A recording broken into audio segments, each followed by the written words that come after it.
Hello, everyone. I am Corey Andrew Powell, and this is Motivational Mondays, of course. I'm joined today by Blake Johnson, a Los Angeles-based entrepreneur and philanthropist who has founded and successfully sold a variety of businesses throughout his career. His latest venture, Byte, was founded in 2017 and named by Forbes magazine as one of the fastest growing companies.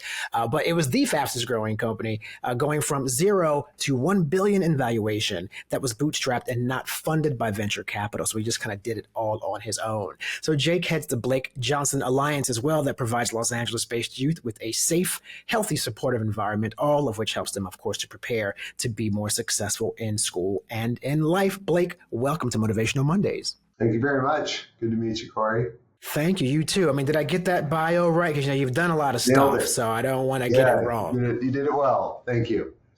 Thank you. Okay. You're very welcome. So thank you. So you're very passionate about the philanthropy work. And as we were just speaking off camera a few moments, I know a big part of that and a big part of your brand mission is anchored in your own background growing up, which does include a wonderful story about how you had a special mentor that inspired you. And I believe it was your principal. So speak a little bit about what that experience was like how it changed you pre-mentorship, post-mentorship, and then how it led you on the trajectory that you're on today. Sure. I grew up in a small farming town about 2 hours east of Tijuana in El Centro, California. El Centro, not many people know it, but it has a number one ranking in one thing and one thing only. It has the highest unemployment rate in the nation. It has been that way indefinitely for, I think, as long as I can remember. So very poor community on the Mexican border and relatively, little opportunity outside of farming and agriculture. It was growing up there. My grandparents moved in the late 60s to basically start the school system down there, and brought my whole family from, the Wyoming area, Cheyenne, Wyoming, down to El Centro. And they went from the coldest place almost in the U.S. to the god-awful hottest place. It was regularly 120 plus in the summers. So it was interesting growing up there and really a blessing, I think, because it created a lot of perspective in later life of kind of having that environment and kind of recognizing, the little opportunity. It was very present in that community, that there wasn't very many people that got out of there. And, the ones that got lucky, moved 120 miles west to San Diego and maybe work construction. But having kind of been down there and growing up in the 80s was a blessing because, in that time, it really allowed kind of a lot of exploration and to see and be a part of the community, albeit small community. And I went to a small country school. It was miles from the nearest structure, in the middle of fields. And I luckily had, a teacher and a principal in high school, in grade school that flagged, that I should be thinking about something beyond the small farming community. And it took kind of seed, and it kind of later grew. His daughter, he was a very interesting guy. His daughter was a year older than me. He was from Washington, D.C. and a member of Mensa.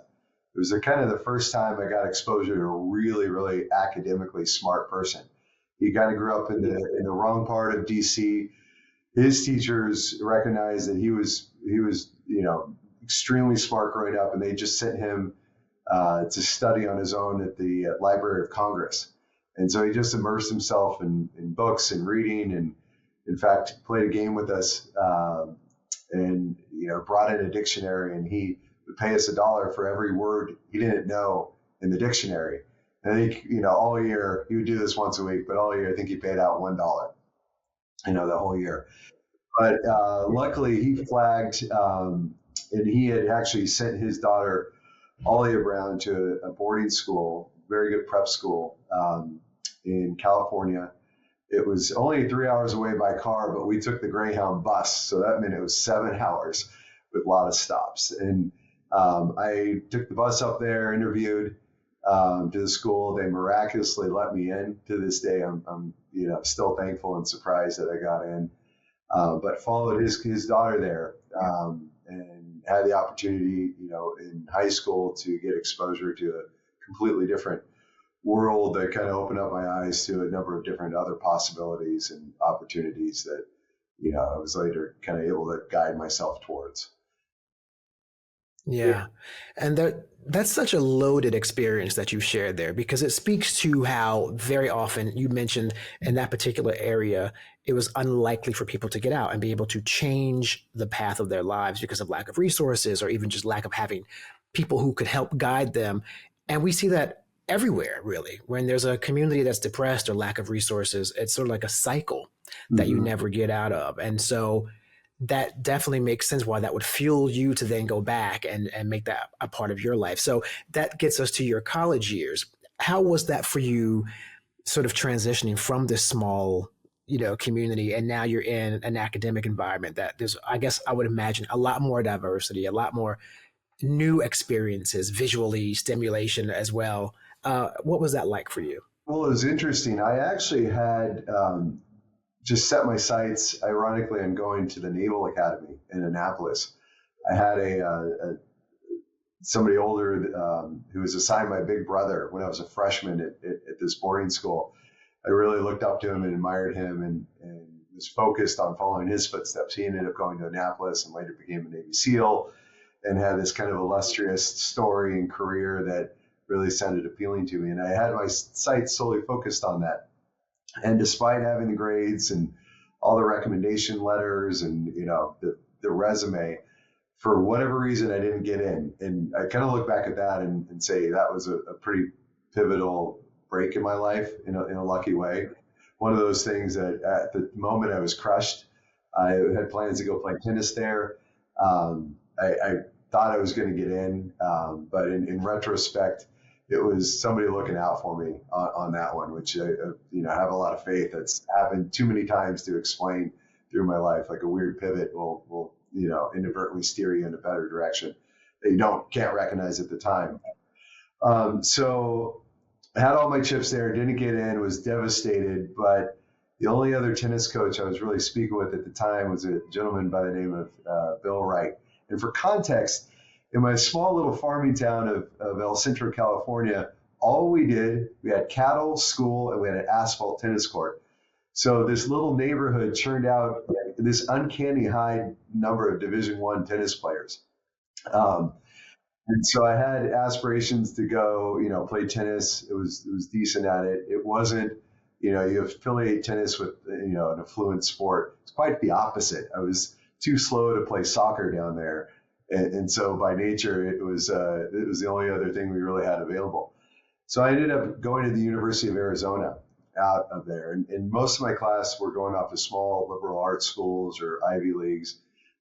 It was a pivot that, was a little different for me at the time. It was a harder pill to swallow given kind of where my head was at. But again, one of the luckiest breaks in my life was despite the reputation of Arizona, it was an excellent academic institution. Studied a lot, had really a good foundation, and it kind of thrust you into the more realm of developing EQ, which we all know in business and in life really carries a lot of weight. IQ versus EQ, and so the college experience was interesting because I had 3 jobs simultaneous. I worked hotel at night. I started a landscaping company. I went to play tennis. I ended up getting hurt shortly after getting there, back home working cattle, and had broken my tailbone, sat me out long enough. I kind of got on a path of teaching tennis as one of my 3 jobs and going to school full time.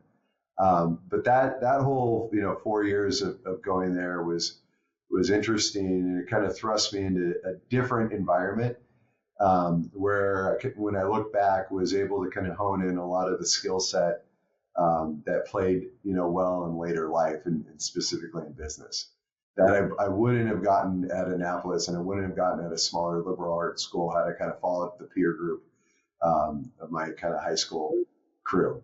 So that was another kind of hard critical cornerstone, kind of shaping life and shaping your perspective and skill sets. When I have these interviews and conversations with successful people, very often, of course, CEOs or people who have just done really well in business in general, I always find these common denominators between them. And you just tapped into quite a few there. One is the idea of, at the time, things that are happening for you. If we step outside and look at it differently, it may feel awful at the time. But I spoke to a survivor of the Boston bombing, marathon bomber, and she had this whole amazing story about how it changed her and made her a more compassionate person, and all these great opportunities came from something as awful. And she said, things that are happening to you sometimes in life were happening for you. Right. And that sounds very much like that. But then also the other thing is too, the other big leadership lesson that you just shared is the pivot, right? When you have all your eggs in one basket, you're like, this is it. I'm going to this school. I'm going to do this. I'm going to do that. And the people who really are successful are the ones who are able to pivot and not get stuck in the moment. Correct. Right. I've seen that time and time again. The ability to be nimble, the ability to kind of, fluctuate and being okay with that when things don't go your way. Having, the faith that, you have the ability to kind of persist through it, but B, it often creates new opportunities without hitting roadblocks. Roadblocks are absolutely necessary in the path. And if you're not hitting them, you're doing something wrong.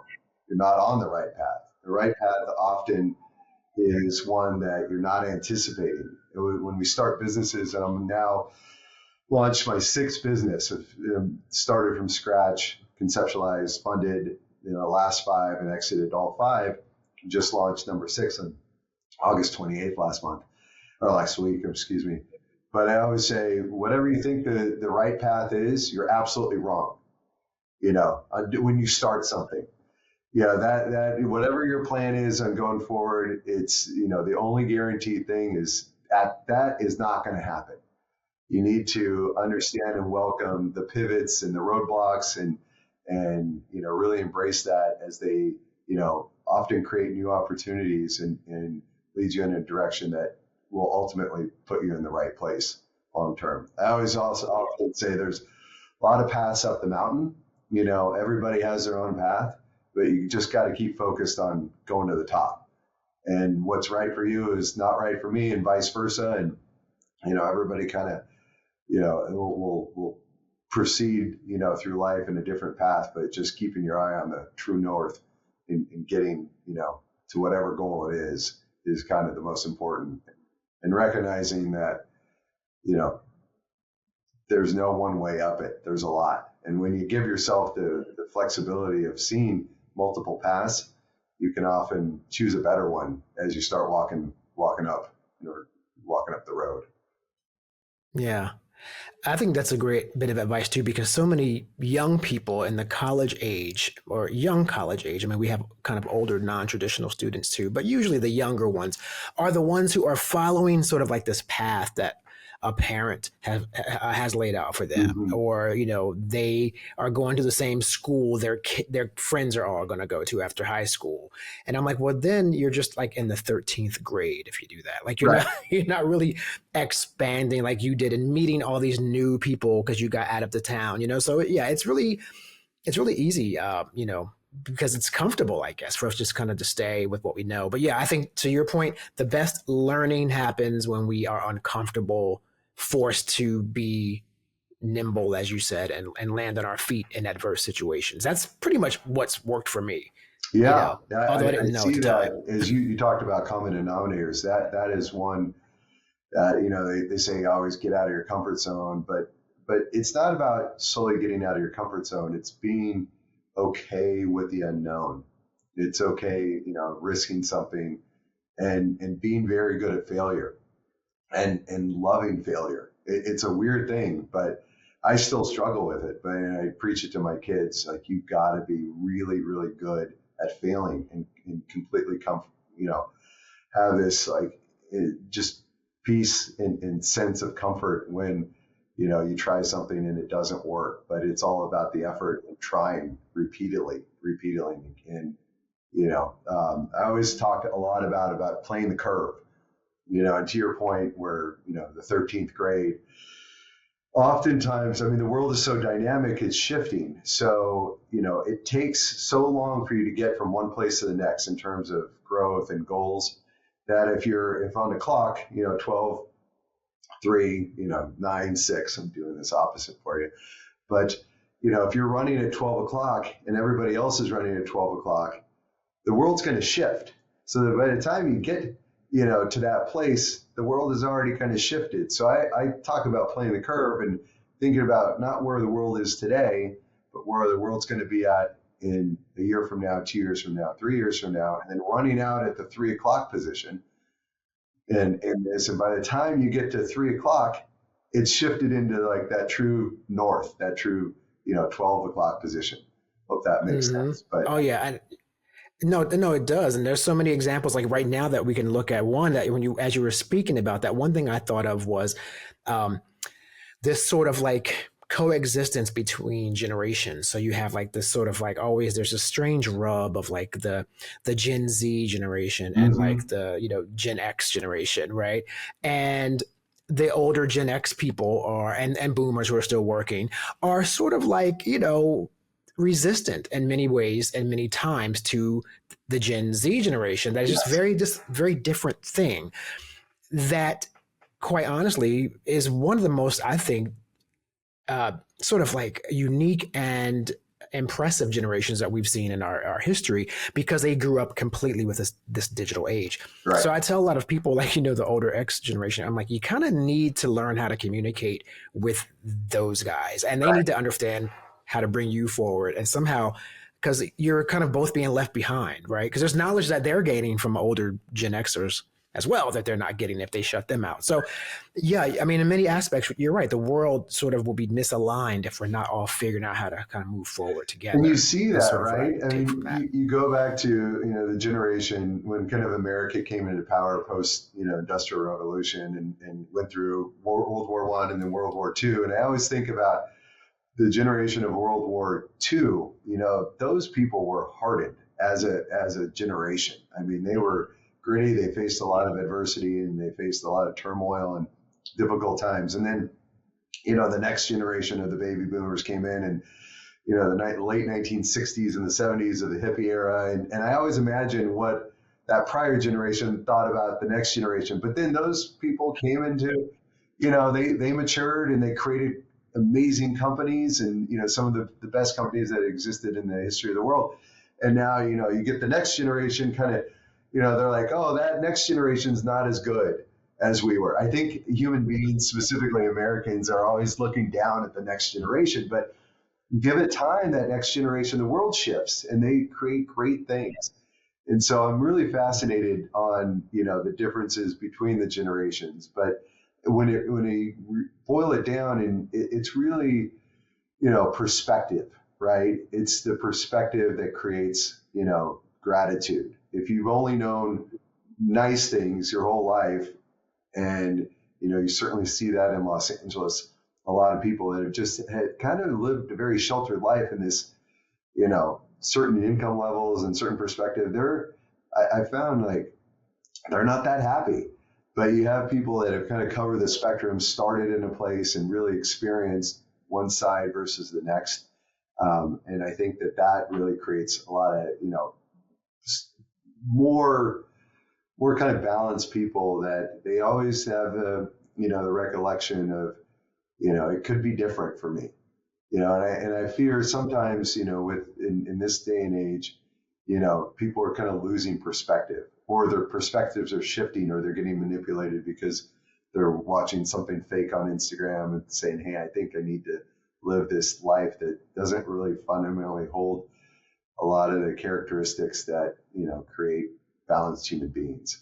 That's definitely one of the biggest issues we face now, is that people can project what is this ideal scenario on Instagram. And then you have millions of people trying to aspire to be it without realizing that yacht was perhaps rented or it wasn't theirs and it was all staged and the clothing was borrowed. And there were like 1 million photos you didn't see where they didn't look so great. And they were all the outtakes. And it's really, I think it's funny. I'm not sure if it was HBO, but I think it was HBO or Showtime. They did a film, I think it's called Famous or Insta Famous or something, and they chronicle how they take 10 unknown people and they create Instagram influencers like in a month or something Right. crazy, all through manipulation, like, fake clicks, and they had fake clothes, and like by the end of like 2 months, they all had like 10 million followers but it was all just completely manufactured. So the moral of the story, if anyone's listening, is do not get caught up in what you think people's lives are when you see them on Instagram, because 9 times out of 10, it could be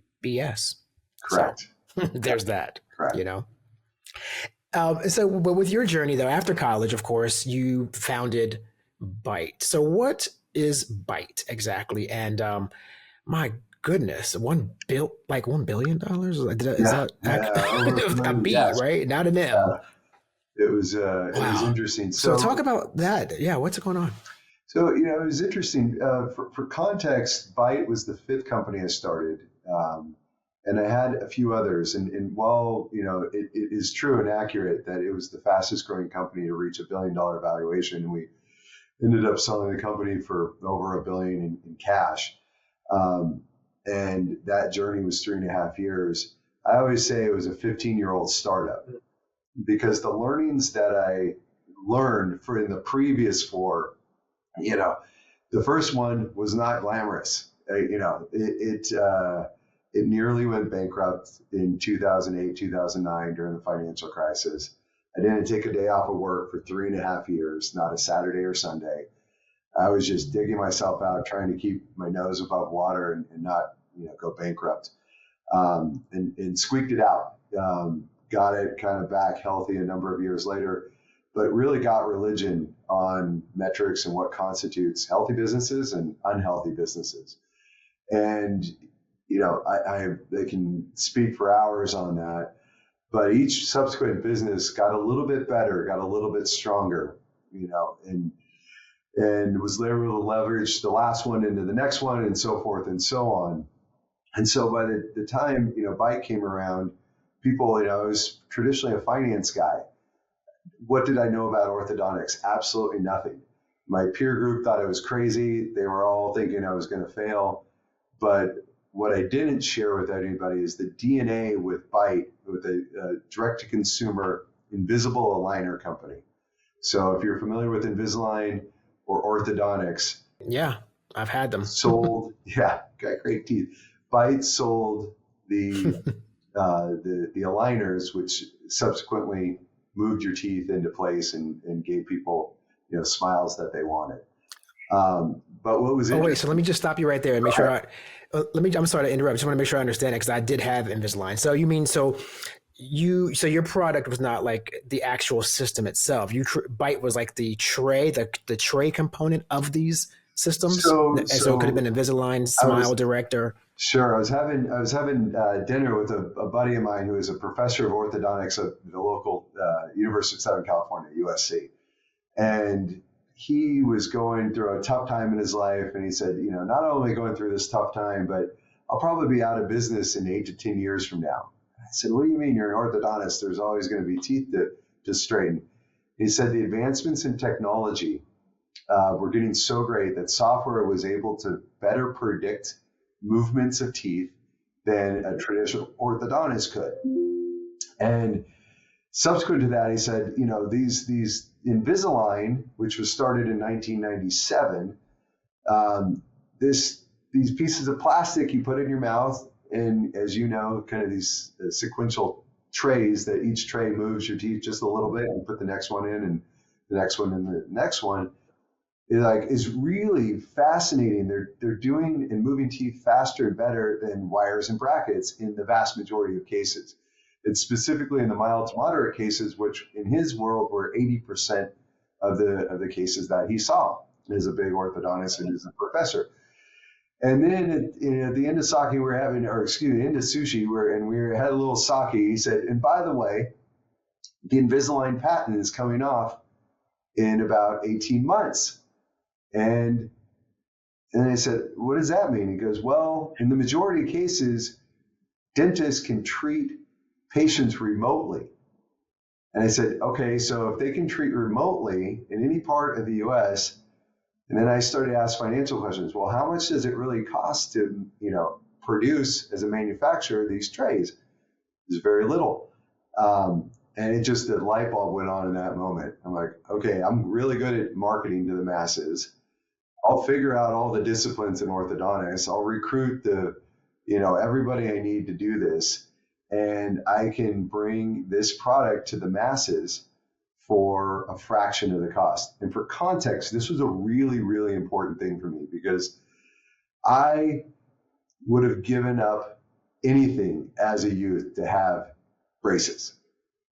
It wasn't in the cards, had crooked teeth, lived with those crooked teeth for many, many years. And, I was really passionate about, teeth because I felt it plagued me kind of growing up. And it was a big thing I was very self-conscious of. So when those light bulbs went on and, our product was 100% the same as Invisalign, but 30% the cost. We stripped out all to be blunt, we stripped out all the expenses, associated and all the people associated with delivering a traditional Invisalign. And it was really great. We were able to serve a very wide population. Kerry Washington came on board and bought in equity in the company and in turn was a spokesperson. And we were really, it was just a really wonderful story. You would walk in our call center some of the times and see our customer service agents crying of the stories. There was mothers thanking us because their children, were contemplating suicide and now they were able to straighten their teeth and they could afford it. I mean, it was really crazy, but it was one of these things that we, it's been kind of, we want to bring, typically what's been reserved to certain demographics into the masses. We're doing that next with our next company, alterme.com, it's a similar model to Byte, but bringing health and nutrition, into what I would say is the flyover states of America that don't get the access that other cities do. I've thought of like places like Appalachia, for example, or, yes. Mountains where people don't really have access to healthcare, dental care the way the rest of the country may have. Mm-hmm. But okay, but I am so amazed by that story because Invisalign, not that we're into a commercial now and talk about products, but yeah, it was like the first that was in that space, so it was really expensive. But I didn't know that, like you just said. So basically, more like 80% of your friends told you, like maybe 80% of the orthodontal cases, they were the ones that really could be sort of corrected or modified without the orthodontist having to actually do a braces procedure. Correct. That many of their cases? And most importantly, we treated only mild to moderate cases. And the ones that were too complex, we referred off to the orthodontist. We actually, in most cases, really increased orthodontic visits to the traditional office when they, studied the metrics. Mm-hmm. We were a positive impact for the community of traditional orthodontists. But in the case that there were mild to moderate cases, which were surprising to me, the vast majority were able to move the teeth, quicker with the invisible aligners than you would ever anticipate, and bring the solution into these communities that didn't have access. I mean, it's shocking to see how many people we serve that would have never gone into an orthodontist office ever because they just couldn't drive that far. And also doing it worldwide. I was having dinner in Colorado last week with a guy from Argentina who's a well-known guy who plays polo, and he walked in with aligners, and I said, "Are those Invisalign?" He and his wife both, and they said, "No, it's a company named Byte." I kind of quietly chuckled, but you're really seeing it now all over the world, serving people, and we sold it, and the company that bought it is the largest dental conglomerate on the planet, and they've done a tremendous job, with taking it and advancing it well beyond our capabilities. That's amazing. Well, that's good because I lost my retainer from Yeah, Invisalign, so I'm that's good to know. yeah, I'll look I it think up. I'm So just saying I might have to, yeah, yeah, find another alternative there. I'll be emailing you. So, gosh, well, we're almost at the end of our time, but I do have two really great questions, I think, for our audience who might be inspired by philanthropy and being an entrepreneur themselves. First question is about the Blake Johnson Alliance that you created in yes. 2015. So, share what that organization is about and what you guys do. Absolutely, and wanted to kind of make one note real quick. Growing up where I did, I was very sober all along. At the hands extended down to me to give me an opportunity, and thankfully I was wise enough to take those and try to learn and get to a different place from that. But there were countless people that helped me along the way. Some weren't even realizing they were helping at the time, but I've always, had this kind of clear idea of where my life would have been without those people extending a hand. Um, and always told myself, when I'm in that place in life, I'm going to try to repay that. First thing I did, literally, when I got out of college and moved out of Arizona to California, was I went down to the local Big Brothers Big Sisters office, and at 24 years old, signed up to be a Big Brother. And then that's always been a real driving force. I feel like, and to this day, the more I can give back, the better everybody will be in general, and me included. And so that's been a kind of a pervasive thing that, we've had not only kind of within our family, but within our, companies, and really consistently trying to pitch in as much we can. So I had sold kind of the third company in September 2014, and was in a position financially to what I feel have a greater impact. And so we started this alliance. Truthfully, I don't like the name. I want to name it something else. I hate that it's named as my name in it, but it was named by somebody else, and it just kind of set in and took hold. But it was really focused on children's-based charities, specific in Los Angeles community. And we tend to focus. We do more than just children, but we're most passionate about children, and really focusing on what I deem is, I poured concrete during the summers and during college, and so I always give the analogy. I want to get it when the concrete's wet. I find like we can move the needle the most and have the biggest impact when we reach the youth at the appropriate age. And so we initially established that, and really kind of tend to focus on 12 to 15 charities here locally that have not only a focus on children, but a really good track history on on putting dollars to work and really moving the needle in specific lives. And so that ranges from, I'm very passionate about Big Brothers Big Sisters, um, entrepreneurship in children, and really teaching certain skill sets that will later, once instilled, give them kind of the right perspective and the right focus to, have the greatest chance to make an impact. Is that the big careers, which is the name of sort of like So the big the career mission driven was portion of the alliance? really interesting, that came up. The CEO of Big Brothers Big Sisters Orange County, which is the 800-pound gorilla in that universe of all the regions in the U.S., they've really, hats off to them. They've really crushed it. I was having a conversation with their CEO at a lunch a year ago, and I was saying that I love the organization, spent time doing it, time, money, et cetera, et cetera.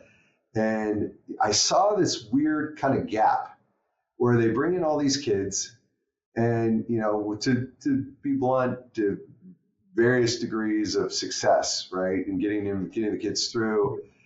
Some do well, some do better than others, but there was no real vehicle, so to speak, to take the all stars to that next generation.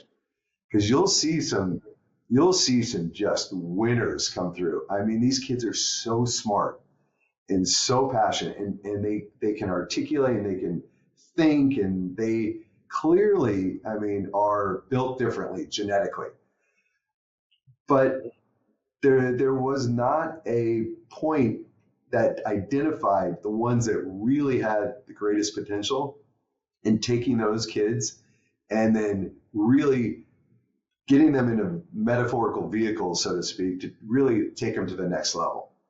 I mean, it would be the equivalent of a sports team. You see just an absolute all-star, that has the craziest athletic ability, but yet that all-star is still grouped in with all the other decent athletes. There needs to be able to identify that all-star and put them on a path to become the next, greatest thing the world talks about. And so we sought to fix that problem, and we have, and it's been great so far. I get really fired up on this. And so with my kind of background and it being in, the Los Angeles area and having access to a lot of these CEOs of these major companies, I was able to go handpick specific CEOs and pair them up with these kids. Last night I was at dinner and I got a guy who I mentored a long time ago, Hugo Gomez. He went off beyond me and to start this great company, CEO of a great company. But I got a text from him at dinner last night saying, "This has been so rewarding. I got this kid who's telling me all about it, incredibly smart. And, we've done this and we're growing it right now." So it's, we'll come back to it at some point, but it's been fun. Excellent words of inspiration from Blake Johnson, Los Angeles-based entrepreneur and philanthropist. And it's been a wonderful, just inspirational. Again, I use that word. It's a really inspiring conversation. I love what you're doing, and it makes a difference in the world. So thank you for being here and telling us your story today and sharing here on Motivational Mondays. It was great to meet you. Thank you so much for having me.